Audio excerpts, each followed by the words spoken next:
I thought we would start with that video that I made with the questions in it and Alan's answers for those questions. Yep. So let's do.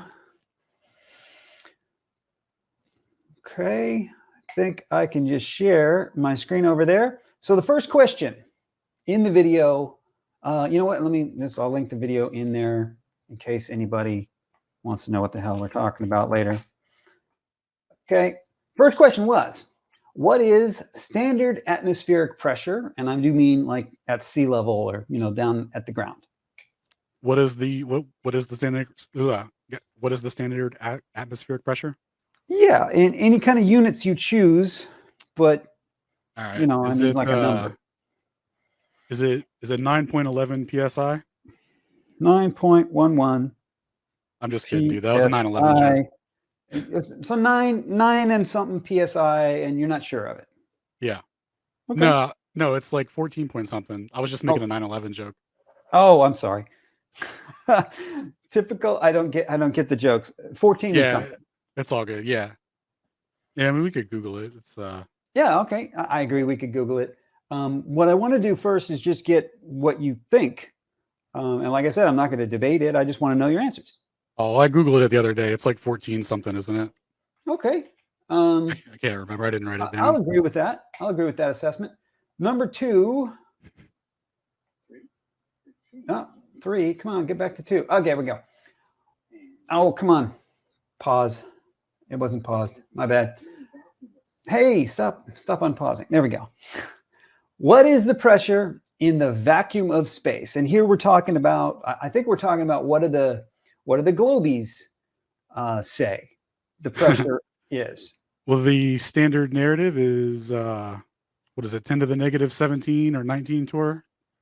10 to the negative 17 or so torr. Okay. And then, well, there's layers to it, right? So like that, the alleged height that the ISS is at, it's like 7. And then on the moon, I think it's like 8 or 9 or something like that.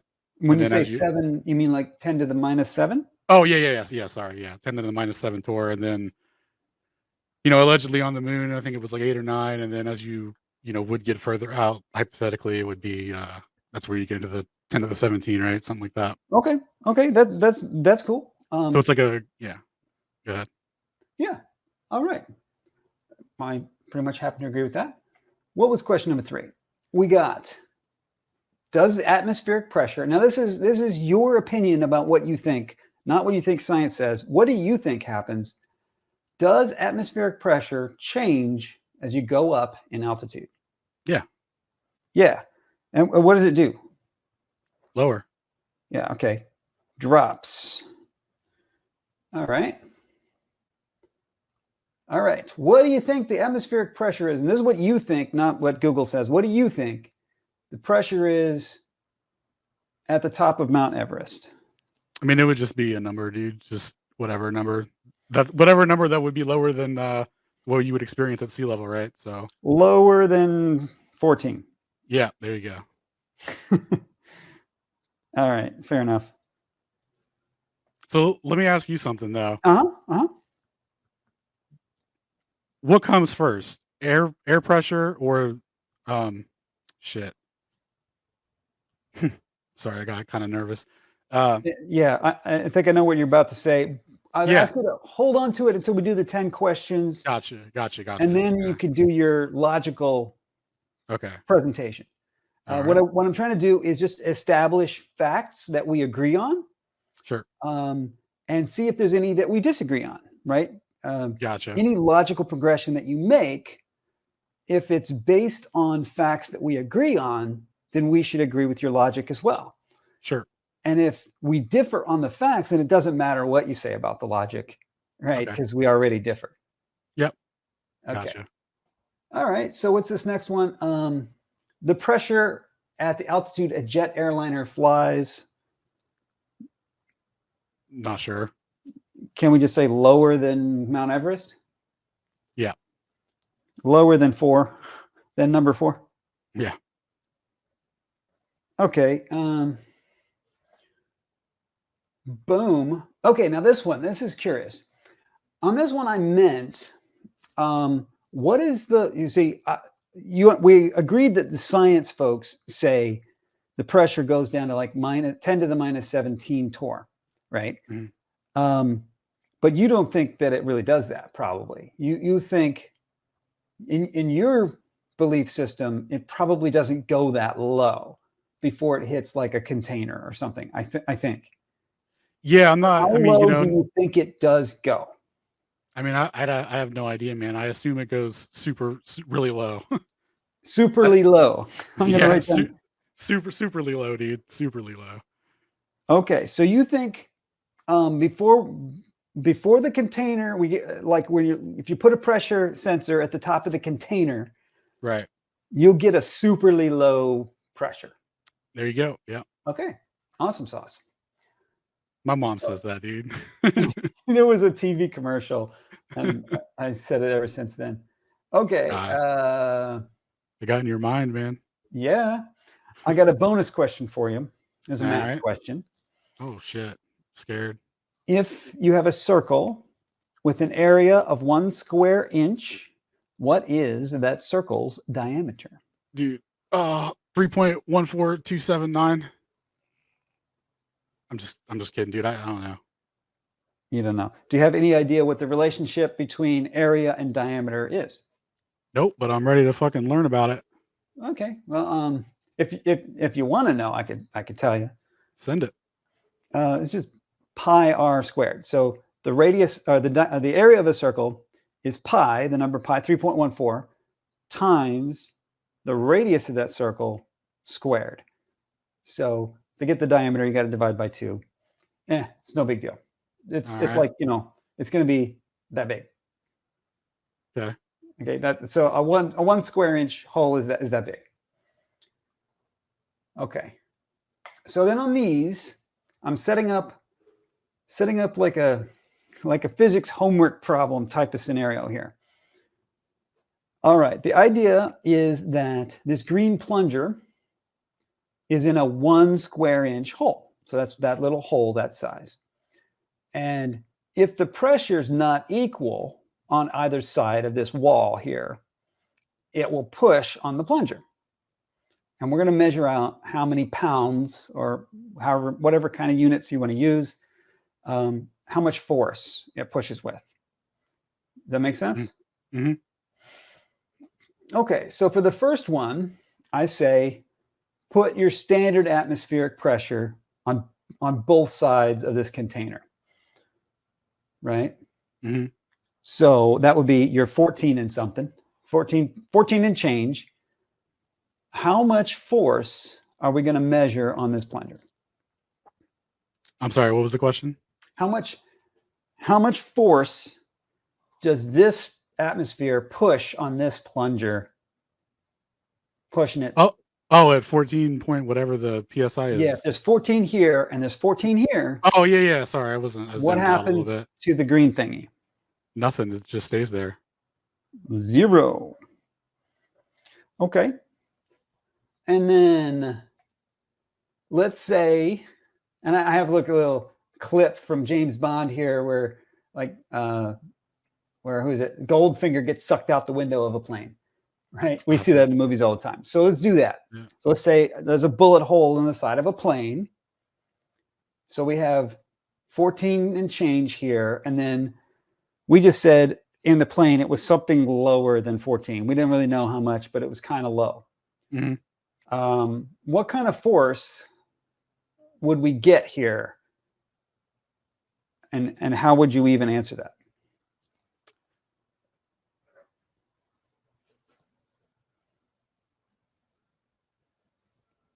I don't know. Tell me. Okay. Let me give you a hint. The unit you started with was PSI, mm-hmm. which is pounds per square inch. Right? So we have 14 pounds per square inch here. And this is 1 square inch. So how many pounds is pushing on this side?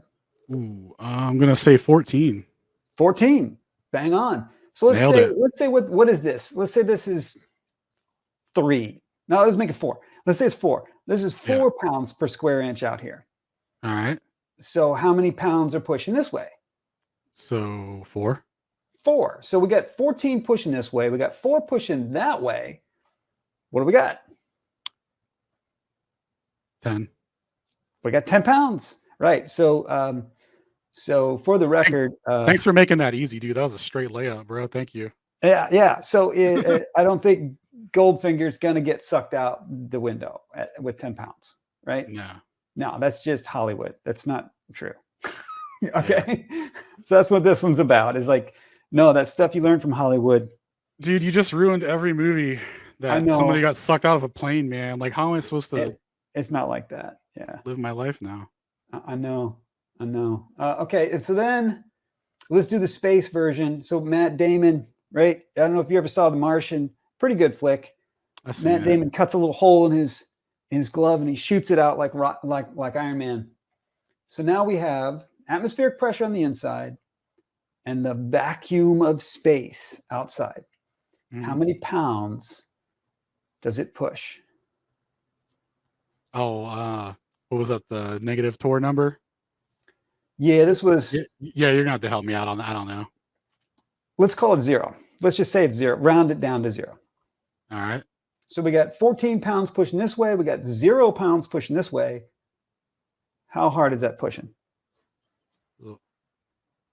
10 then still, right? Or 14, whatever it was. 14.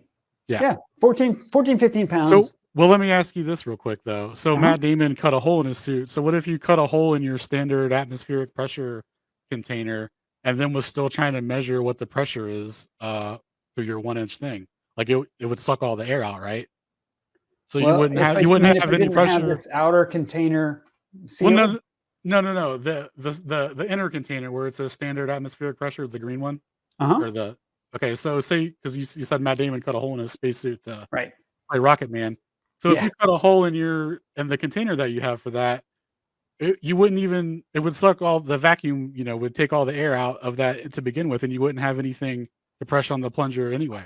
So you wouldn't be getting anything, like it wouldn't matter. I don't know how am I understanding the question wrong? Well, this question has the box sealed. Like the inner box is sealed, the outer box is sealed. There's no air going in between. We're just measuring the force. Gotcha. I got thrown off by the Matt Damon. Yeah. In Matt Damon's example, there would be a hole in the suit, and the air would start to leak out. Well, so like the wouldn't it pressure leak out inside like the real suit quick? would start to drop. Yeah. Right. As that air got out. Sure. Yeah. In reality, that's what would happen. How fast? But the moment he cut the hole, right? Yeah. 15 pounds is what I'm saying. 15 pounds.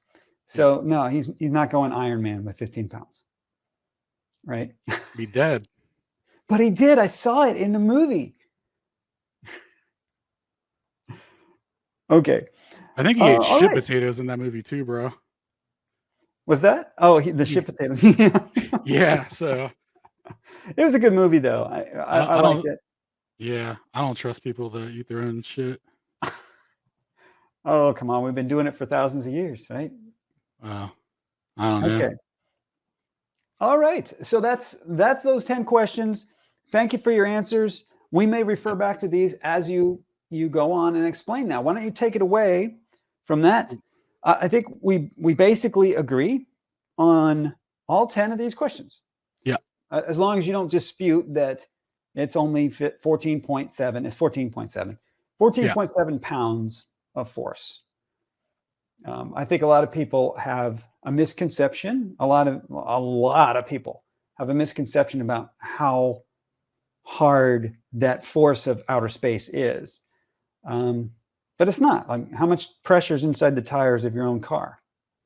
I forget. It's like 40 or something, isn't it? Or 30 something. It varies from 33, 35 PSI. So, and it's 35 PSI gauge pressure. So it means the difference is 35, not the difference is, right? And so that's more than outer space. So, when people are like, oh my God, outer space is this major vacuum, all of a sudden it puts it in a different perspective. Well, how is it not that though? Because to even make a vacuum, that's super strong like that goes into the negative torrs and stuff. It Mhm. requires like a tremendous container of like lead and steel and concrete because and crazy valves and shit or that No, it require doesn't. like special gaskets. Are you Well, the sure? first thing is, let me ask you, who told you that? There was a guy that was doing an interview on Globebusters with Bob, and he was like an industrial vacuum guy. I think he actually said that he worked on the place in Sandusky, Ohio. I don't know if you're familiar with that. It's allegedly the strongest vacuum or whatever. Oh, that one. Yeah, okay. I've Yeah, definitely seen it. yeah. And that place is definitely, huge So concrete so walls if it and were lead yeah, lined. Do you know why they have huge concrete walls and lead lining? yeah, because the vacuum like sucks out the air and shit when they make it. No, it was for Why? testing radiation. What? It was for testing radiation. So It you're was lead saying lined to block the radiation. They built that thing for like nuclear testing.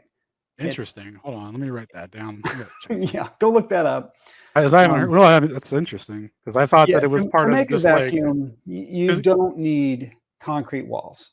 You yeah, don't. well, no, not necessarily the concrete, but that was just something that was added in, I guess. But Right. yeah, You don't need the lead lining. dude was saying that the vacuum gets so strong in the chamber that it would, it pulls air molecules out of the walls and shit, and that That's true. and that ruins their vacuum. So it It's true. requires a ton of stuff to get that force. So That's then to true. say that an even powerful vacuum above us isn't that powerful, like that's what I don't get, right? Because that Okay. like Yeah, sure. Yeah, I get that. I get that. So yeah, this isn't my turn to be the teacher. It's your turn to be the teacher. So yeah, let me slip out of that mode a little bit. I will just say I think you should look at the other point of view. Like the guy that appeared on Globebusters Mhm, is gonna spin it the Globebusters way. I think we can agree that. sure, Um, and if you want to get the whole picture, you are not going to get that from only watching Globebusters. You're going to that's have to look why I'm at here, bro. the other point of view too, right? So Yeah. yeah, and that's why you're here. So okay, awesome. I will agree. Just to make sure we're clear, I absolutely agree. It's very difficult to pull a vacuum like that because um, as you start to pull a vacuum, the air seeps through every little gap. It seeps through the holes, and volatile chemicals is another one. Anything that's in your chamber will Yeah, boil and turn into more gas, right? It'll fill with gas. right. Everything turns into gas a little bit, and so it's very hard to get all of that out of there. It's very, very hard.